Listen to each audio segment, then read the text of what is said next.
84 में माननीय कांसी राम साहब ने एक बहुजन समाज पार्टी बनाई।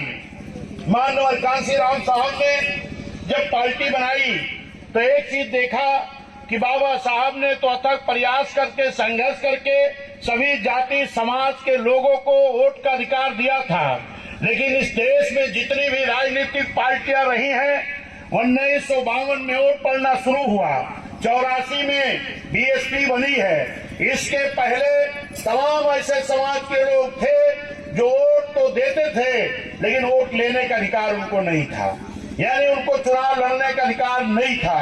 धन्य माननीय कांसी राम साहब माननीय बहन जी ने एक नारा दिया कि जिसकी जितनी संख्या भारी उसकी उतनी हिस्सेदारी भागीदारी इस देश में बहुजन समाज पार्टी देने का काम करेगी। मेरे सम्मानित साथियों, पहली बार जिन समाज के लोगों को राजनीतिक भागीदारी पहले मिलती थी उनको भी देने का काम किया। जिन समाज के लोगों को राजनीतिक भागीदारी कभी नहीं मिलती थी उनको भी देने का काम किया। माननीय कांसी राम साहब की इस विचारधारा के तहत जो इस देश में 52% बैकवर्ड आबादी वाले समाज के लोग थे, इनकी राजनीतिक भागीदारी मात्र 1.5 से 2% ही मिलती थी। ये तो बाबा साहब की देन थी जो आरक्षण के बल पर हमारे एससी एसटी समाज के लोग तो चुनाव लड़ने का मौका पा गए, लेकिन जो इनकी बराबरी में रहने वाले पिछड़े समाज के लोग थे जो बाबा साहब की बात को साइमन कमीशन जब आया तो उस वक्त नहीं समझ पाए, वो लोग आरक्षण से वंचित रह गए। लेकिन माननीय कांसी राम साहब ने बाबा साहब के विचारों पर चलते हुए, बहुजन महापुरुषों के विचारों पर चलते हुए अपनी पार्टी बना करके उन सभी समाज के लोगों को राजनीतिक भागीदारी देने का काम किया जिनको 32 साल तक चुनाव लड़ने का मौका इस देश में राजनीतिक दलों ने नहीं दिया था। चाहे वो निषाद समाज के लोग हों, चाहे वो पाल समाज के लोग हों, चाहे प्रजापति समाज के लोग हों, चाहे विश्वकर्मा समाज के लोग हों, चाहे नाई समाज के लोग हों, चाहे राजभर समाज के लोग हों, चाहे लोहार विश्वकर्मा समाज के लोग हों, चाहे प्रजापति समाज के लोग हों, तमाम ऐसी जाति समाज के लोग हैं जिनको बहुजन समाज पार्टी बनने के पहले कभी चुनाव लड़ने का मौका नहीं मिला था। और यहाँ तक कि जो माननीय कांसी डॉक्टर बी.आर. अम्बेडकर साहब ने जब साइमन कमीशन की लड़ाई लड़ रहे थे उस वक्त जिन लोगों ने बाबा साहब की बात को माना था उनका नाम सूची में दर्ज हो गया, वही एससी और एसटी की सूची में आए और उनको आरक्षण मिला। जो लोग बाबा साहब की बात को नहीं समझ पाए वो पिछड़े के पिछड़े रह गए। ध्यान है बाबा साहब जिन्होंने अपने संविधान में आर्टिकल 340 के तहत उनको भी आरक्षण दे करके चले गए थे। मेरे सम्मानित साथियों, उनके आरक्षण के लिए पहली बार 1952 में पिछड़ों के लिए कमेटी बनी, 1957 में कमेटी की रिपोर्ट आ गई, लेकिन मेरे साथियों इस देश के हुकूमत करने वाले लोग उनके आरक्षण की व्यवस्था नहीं किया।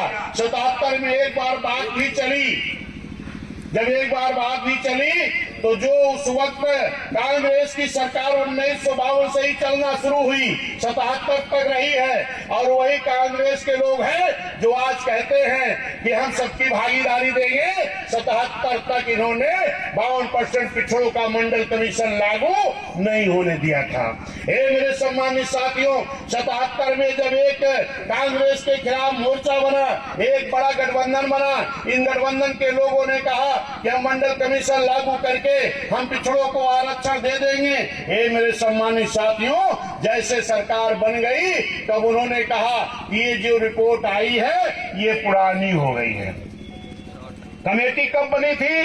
52 में। रिपोर्ट कब आई थी? 57 में। लागू होने की बात कब हुई? 77 में। अगर इस देश की वो आई हुई कमेटी पुरानी हुई तो इसका जिम्मेदार कौन था? यही कांग्रेस पार्टी के लोग थे। फिर से एक नई कमेटी बनी जिस कमेटी का नाम रखा गया मंडल कमीशन। इसके पहले बनी थी काका कालेलकर आयोग की रिपोर्ट जो 1952 में बनी थी। फिर नई कमेटी बनी मंडल कमीशन, ये भी नहीं लागू हुई। फिर 89 में पहली बार उत्तर प्रदेश में 3 सांसद जीत करके आए, बिजनौर से बहन कुमारी मायावती जी, पंजाब से हरभजन सिंह लाखा जी, आजमगढ़ से रामकृष्ण यादव जी। और जब माननीय कांसी राम साहब ने बहन जी से कहा कि अब पार्लियामेंट तब तक नहीं चलनी चाहिए जब तक ये पिछड़ों का मंडल कमीशन लागू नहीं हो जाता। माननीय कांसी राम साहब वोट क्लब बोर्ड पर रैली करना शुरू किए। जब बड़ी रैली हुई, आंदोलन हुआ, तो उस वक्त सरकार थी माननीय बीपी सिंह जी की, और उनके उप प्रधानमंत्री थे चौधरी देवीलाल चौटाला जी। चौधरी देवीलाल चौटाला जी माननीय कांसी राम साहब के पास आते हैं और कहते हैं बहुत बहुत धन्यवाद, आप तो पिछड़ों की लड़ाई लड़ रहे हो। माननीय कांसी राम साहब ने कहा आप तो पिछड़े समाज में पैदा हुए हो, आपको इस लड़ाई में मेरे साथ खड़ा होना चाहिए। चौधरी देवीलाल जी ने कहा अगर मैं आपकी लड़ाई में खड़ा हो गया तो कहीं ऐसा ना हो कि राजा बीपी सिंह हमको प्रधानमंत्री की कुर्सी से हटा दे।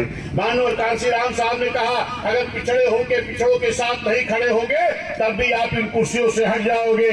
जब ये बात चौधरी देवीलाल जी सुने, उन्होंने कहा भी हम दिल्ली में पहुंच करके एक प्रेस कॉन्फ्रेंस करेंगे। ये बात जब बीपी सिंह जी को खबर लगी तो उन्होंने माननीय कांसी राम साहब मान्य बहन जी को बुलाया कि अपना आंदोलन बंद करो, जो आपकी मांग है वो हम पूरा करने के लिए तैयार हैं। ये मेरे सम्मानित साथियों, उसी वक्त उस बीपी सिंह सरकार को ये भारतीय जनता पार्टी का भी समर्थन था।